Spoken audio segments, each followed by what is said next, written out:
kumeza tutese emezo obadde naye emyaka esatu lwaki obadde togikozesa mufunze naleka gazerensi tetulina bwetugenda kwetaagira mu nteeseganya ze kati nno tuvanga ku pulogulamu yaffe eno nga kuweebwa munno okwongera ku kumanyako wano ku Kyabaza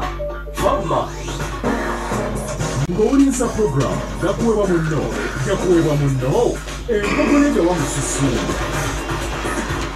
ko kinana mu munana kutunza munana Kyabaza Fama Radio Buganda edakiika 25 zezakaita ku ssaawa 4 ez'enkya ya leero olunaku lwakuna ennaku z'omwezi 17 omwezi ogwokuna omwaka 2025 nze nempinga sempijja nkwaniriza era nyongera okwebaza okubeera omulizo omulungi owa Radio Bujajja CBS FM nenkujukiza munange ateekateeka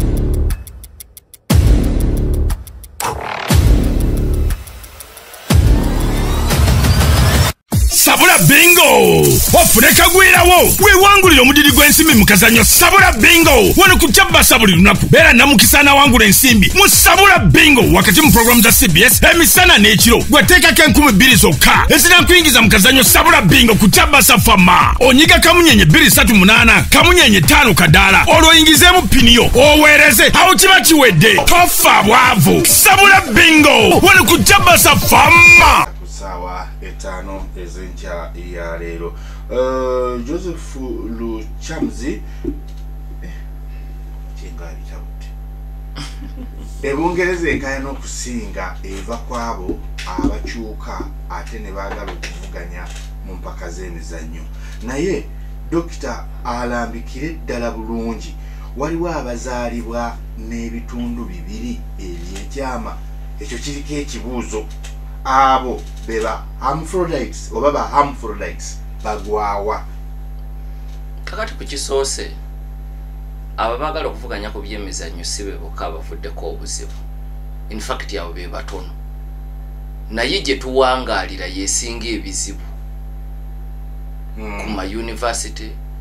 ogenze mu bifo byesanyusizaamu muli ku biiki omuntu afaanana bw'ati omukola mutya eyo yeesinga okubeera okusoomoozebwa izo cases ezivaamu nti onayagala kubeera nga bwe tulaba eya Caster Semenya we South Africa izo ze cases entono naye waliwo okusoomoozebwa okwaddala ate nga kungi fe abantu ba bulijjo eyo gye tuwangaalira n'enkyukakyuka zino so kyenjagadde okutereezaawo ekyokubiri kiri kyayogere ku bantu ab'ekikula eky'emirundi ebiri ensonga eyo teriiko nsi gy'ojja kusanga nga eri settled bulungi kubanga nabo baawukana era ebiseera ebisinga kubeerako ekitundu ekisinga kinnakyamaanyi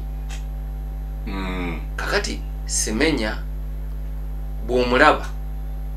abamulabye myaka egisoba mu 15 ng'ali Misinde mu South Africa ng'olaba ebitundu ebisinga byakiwala yadde amaanyi ga kisajja ne bagenda omukebera munda ebitundu ebirina okubeera mu kyalo eby'omunda nga tabirina munda sina kulwi ebyekikyala nga tabirina kati ensonga nebeera mu mbuga z'amateeka bataputa b'amateeka ne bataputa amateeka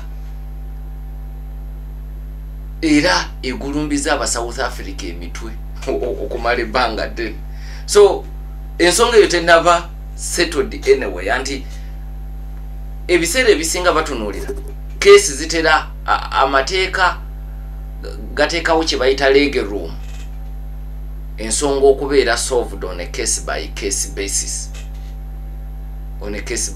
basis amawanga gasinga bwe kiri nti kati ebungereza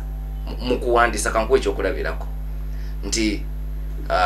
tugeze tutunulira ku tteeka ery'okusika baga nti omuntu asobola okusika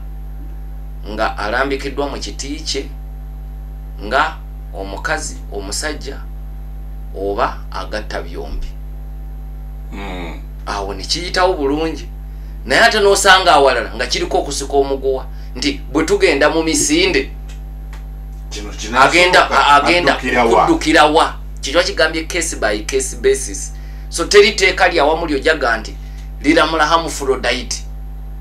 mu bintu byonna mu bulamu bwonna ebungereza infact terina nsi gy'ogenda kulisanga kubanga abantu bano bajja mu biti nga byanjawulo nkuwadde ekyokulabirako kya Semenya nti bw'omutunulira ne mubuzaale n'otunulira n'ebyokungulu nga kyangu okumuyita omukazi mwebu omukebera munda utegereza munda tugambe n'abaana taliyo talina kitegeeza si mukazi naye ate wano omulaba yagambye mukazi era n'emisinde agenze mu emidaali awangula gy'abakazi ate gwokimuteekako nti muki talina n'abaana tebajjamu mujje nti bamumulongoosa dibeti eyinza okuwanvuwa tugiveeko yadde adde alina ebyokulabirako ebirala byaleese okwawula mu bantu kuba Siamese twins Siamese abantu nga bazaaliddwa nga bakwataganye namansasaana baana babiri naye tebaawudde n'ateekako ba albinos n'ateekako abalina congenital insensitivity to pain naye ng'abantu babasigala babalabanga ki nga bwe bali n'ebino bya Katonda. Okay, tugendeko e Canada. Kampeyini y'okulonda n'okukola gavumenti empya ekutte wansi ne waggulu mu Canada kyokka nga bakafuna Ssaabaminisita omujja Mark Carney babeera batya mu kampeyini ne zikwata wansi ne waggulu nga bakafuna omusika wa Justin Trudeau. Ekisooka kino kyangu nnyo okubaawo mu nsi egoberera enkola ya Westminster system efaanaganako ng'eya Bungereza nti Ssaabaminisita ava mu kibiina ekisinga obunene era abantu mu kulonda bate baalonda muntu baba alonda kibiina yadde ekibiina kiba n'omumuli so 2015 Trudeau yalondebwa najja nga alondebwa ekisaanyi ky'ekisembye ne kiba kya 2021 so okulonda okuddako kubadde kuyina kubeerawo okitobawo omwaka guno kwe kulonda okubadde kuyina okuddamu okubeerawo ekisanja ekirala naye ono bwasikira mukama we Trudeau jukira musikira mukalulu k'ekibiina ekya Liberal Party yasanga waliwo okuyaayaana ng'abantu bagamba twagala okufuna gavumenti ng'erina mandate empya. Ssemateeka wa Canada akkiriza Ssaabaminisita asobola okuwandiikira Gavana General ye mbaka wa kabaka w'e Bungereza kubanga Canada ekyetwala nti efugibwa omukulembeze w'ennono wa Bungereza. Kati omukulembeze w'ennono n'akiikirirwa Gavana General kati asobola okuwandiikira Gavana General amutegeeza nti ndekulidde eno gavumenti ngisatuludde tutegeka okulonda okupya oba waliwo kye bayita no confidence vote mu gavumenti singa ababaka bakuba akalulu ne bakumega mu no confidence vote gavumenti baba bagisudde kyoddako nga Ssaabaminisita kulekulira era n'owandiikira Gavana General bwakkiriza ne muddayo mu kulonda so mirundi egyo ebiri Canada osobola n'okubeera n'okulonda ng'ekisanja tekinnaggwako newankubadde nga balina kiri ekya fixed term nti ono ne bwalekulira nga Trudeau ekibiina kye kirina omukisa okuleeta omulala okumalako ekisanja so kakati option esooka Carney gye yakozesezza n'awandiikira Gavana General n'akkiriza ne balangirira okulonda okugenda okubeera ng'ennaku z'omwezi 28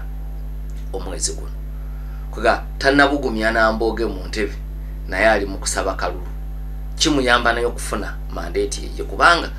asikidde Justin Trudeau abantu gobadde bakooye ng'era aleetedde n'ekibiina kya Liberal Party okusereba kati yagala afune mandate empya bagamba naye kati mulonda Liberal Party ng'ekulemberwa muntu mulala kakati ampuliriza mu kulonda nkutegeezezza mu ggwanga lino erya Canada mulonda abaka ba parliament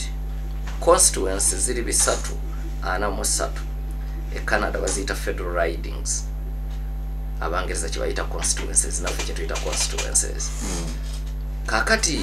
343 era ennonda ya first past the post ng'eyaffe wano ne bw'osingako munaakalulu kamu olangirirwa kakati kyawukanamu ku system gy'olanga ey'e Bufalansa gye twayogerako emabega nti yo bw'olema okuweza ebitundu 5 ku buli 10 mu rawundi esooka ne bwe bambaka wa parliament muddayo mu kulonda okw'envuunula bibya kati eno kyanjawulo kifaanagana nga kya Uganda first past the post so yenkola ku babaka bano 343 anaasinza ababaka abangi n'afuna abesalira yakola gavumenti bw'olemwa oyina omukisa okunoonya ebibiina ebirala ne mukola omukago era gavumenti eno kati eyagudde Carney gye yasatuludde mu kulonda okuwedde teyafuna bifo bya salira yayina okukola emikago n'ebibiina ebirala